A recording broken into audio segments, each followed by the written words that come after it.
پچھلی سائڈ میں ہم نے بہت ساری اپلیکیشن دیکھی بائیوانفمیٹکس کی. مزید ہم تھوڑی سی اور اپلیکیشن دیکھتے ہیں. ویٹنری سائنسز میں بھی بائیوانفمیٹکس کو ہم یوز کر سکتے ہیں. جیسا کہ ہمیں پتہ ہے کہ جو ویٹنری کے لارج اینیملز ہیں جس میں کاؤ ہے اور گوٹ ہے، ان کا بھی پورا جینوم سیکوینس نون ہو چکا ہے. ان جینوم سیکوینس کی بیس پہ ہم آرگنزم جو یہ کاؤ اور گوٹ ہے ان کی ہم بایولوجی کو مزید بہتر سمجھ گئے ہیں، اور اس سے ہم ان کی جو ہیلتھ کیئر ہے اس میں ہم نے کافی ڈیولپمنٹ کی ہے. اگر کاؤ اور گوٹ کی جو ہیلتھ ہے وہ بہتر ہوگی تو اس سے ہمیں زیادہ میٹ اور ملک پروڈکشن ملے گی. اور اسی قسم کی اسٹڈیز کو ہم پولٹری میں بھی اپلائی کر سکتے ہیں. اس کے علاوہ مولیکولر میڈیسن جو ہے یہ بہت ہی لیٹسٹ جو ہے وہ فیلڈ ہے جو کہ بائیوانفمیٹکس سے ریلیٹڈ ہے. اور ہمیں پتہ ہے جب سے ہیومن جینوم پروجیکٹ جو ہے کمپلیٹ ہو گیا ہے، اس سے ہمیں بہت ساری ہیومن کی جو ڈیزیز کے میکانزم ہیں ان کو سمجھنے میں مدد ملی ہے.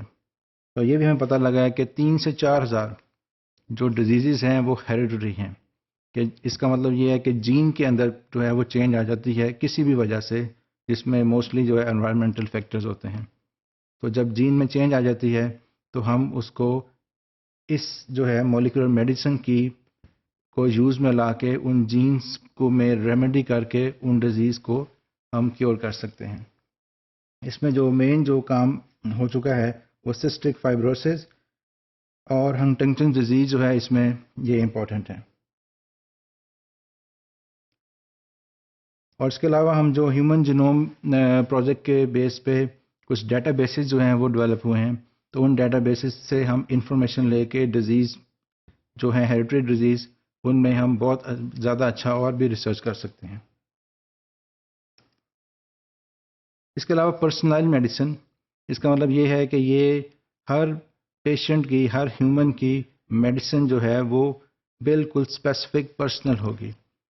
تو جب سے یہ فارماکو جینومکس جب یہ فیلڈ جو ہے ڈیولپ ہو رہا ہے، اور اس سے ہم جو ہے وہ زیادہ بہتر میڈیسن جو ہے وہ پروڈیوس کر سکتے ہیں.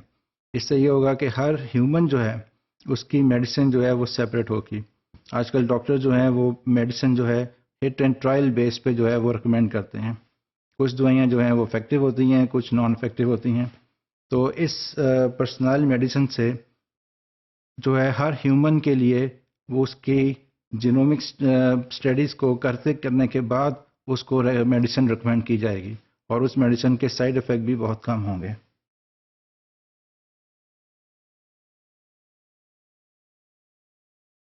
اس کے علاوہ جو انوائرمنٹل پرابلمز ہیں ان کو بھی ہم سولو کر سکتے ہیں، جس میں سب سے زیادہ جو امپورٹنٹ آرگنزم ہے وہ ڈائنوکوکس ریڈیو ڈیورنس ہے. اور یہ جو انوائرمنٹل پرابلمز مینلی جو ہے وہ ریڈیشن سے جو ریلیٹڈ ہیں وہ ہم سولو کر سکتے ہیں اس آرگنزم کی بیس پہ. کیونکہ یہ جو ڈائنوکوکس ریڈیو ڈیورنس آرگنزم ہے یہ سب سے زیادہ سروائیو کر سکتا ہے ریڈیو ایکٹیویٹی کی پریزنس میں. تو جہاں بھی یہ ریڈیو ایکٹیویٹی پرابلم ہوگی ہم اس آرگنزم کو یوز کر کے وہاں سے ریڈیو ایکٹیو جو ہے وہ ایلیمنٹس کا افیکٹ جو ہے اس کو ختم کر سکتے ہیں. اس کے علاوہ جو اس کی بائیوانفمیٹکس کی اپلیکیشن ہے وہ اینٹی بایوٹک ریزسٹنس ہے. اس میں ایک آرگنزم سب سے امپورٹنٹ ہے اور اس کا نام ہے انٹیروکوکس فیشیالس. یہ سب سے زیادہ ہاسپٹلز میں پیشنٹس میں انفیکشن کوز کرتا ہے. اور اس کو جب اسٹڈی کیا گیا تو اس میں پتہ لگا کہ اس کے جینوم میں ایک اسپیسیفک ریجن ہے جس میں ڈرگ ریزسٹنس کے جینز پریزنس ہیں. اور کوئی بھی ہم میڈیسن جو ہے وہ یوز کرتے ہیں تو یہ آرگنزم اس میں اس ڈرگ سے کل نہیں ہوتا اور ریزسٹنٹ رہتا ہے. تو اس ڈسکوری سے بہت ساری جو ہے وہ پرابلمز حل ہو گئی ہیں، اور اس آرگنزم کے جینوم کی بیس پہ ہم بہت سارے اور بھی آرگنزمز کا جینوم اسٹڈی کر کے ان میں ویرولنس جو ہے فائنڈ کر سکتے ہیں.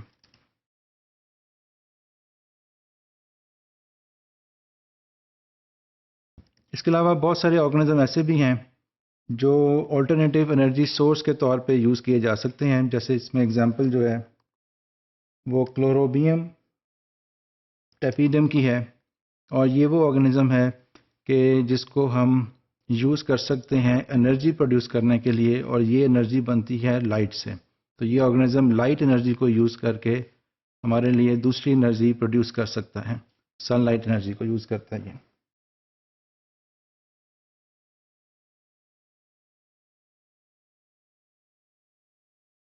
اس میں بائیوانفارمیٹکس میں اور بہت ساری ریسرچ ہو چکی ہے، اور اس میں جو امپورٹنٹ ایک ریسرچ ہے وہ انسیکٹ ریزسٹنس کی ہے.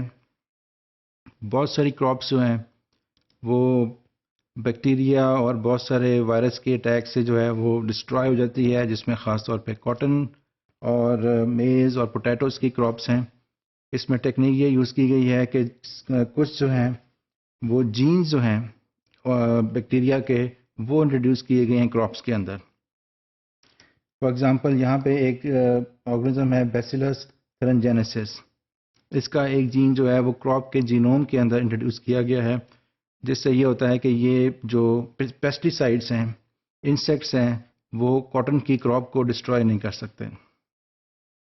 اسی طرح میز اور پوٹیٹوز کے اندر بھی کچھ جینز کو انٹروڈیوس کیا گیا ہے، جس سے ان کی کراپ جو ہے وہ بہتر ہوتی ہے، اور پیسٹی جو انسیکٹس ہیں وہ اس کو ڈسٹرائے نہیں کر سکتے. اور اس سے جو ہے ہمارا پیسٹی سائڈ کا یوز بھی جو ہے وہ کم سے کم ہو جائے گا، جس سے جو ہے اکنامکس میں بہتری آئے گی.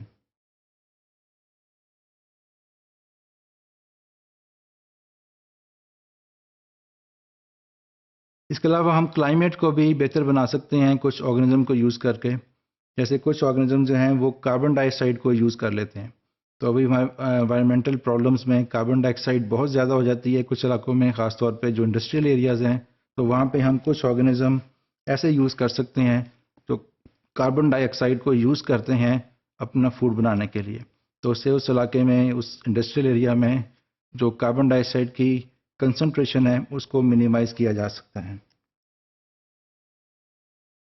اور لاسٹلی جو ہے وہ ہم نیوٹریشنل جو کوالٹی ہے کچھ کراپس کی، ان کو ہم انکریز کر سکتے ہیں. جیسے فار ایگزامپل ہم کچھ کراپس کے اندر جو ہے وہ آئرن اور وائٹامن اے جو ہے اس کے کنٹینٹس کو انکریز کر سکتے ہیں، جس سے جو ہے وہ کراپس جو ہیں وہ بہت زیادہ نیوٹریشنل ان کی ویلیو بڑھ جائے گی. اور ان وائٹامن اے اور آئرن کو اگر ہم کراپ میں انکریز کر دیں ان کی کوانٹٹی کو، تو اس سے بہت ساری ڈیزیزز جو ہیں وہ بھی ہم کیور کر سکتے ہیں. جیسے فار ایگزامپل یہاں پہ ہم بلائنڈنس اور انیمیا جو ہے اس کو ہم کنٹرول کر سکتے ہیں کہ اگر ہم وائٹامن اے اور آئرن جو ہے وہ کچھ کراپس کے اندر ان کی کنسنٹریشن کو انکریز کر دیں.